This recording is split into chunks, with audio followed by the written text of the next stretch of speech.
In this video, I'm going to show you how to open 3 charts in TradingView.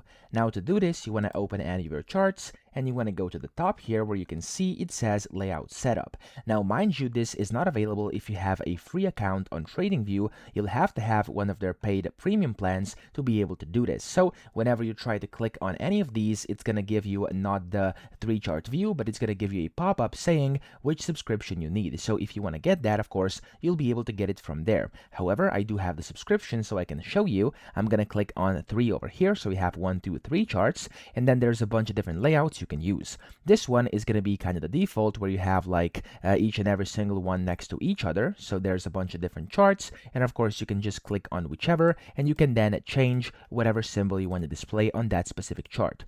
You have this one, which is kind of the vertical or horizontal one over here. Then you have this one, which is one big, 2 smaller charts. You have this one, which is just like a flipped one of the previous I showed you. Then you have this one, which is 2 small at the top, 1 big at the bottom. And last but not least, it's again this one, but just flipped upside down, okay? So that's how to open 3 charts. But if you want to go back to normal, click on up top, click on this one, and you're back. So I hope this video helped you out. If it did, please subscribe to the channel and help me out as well.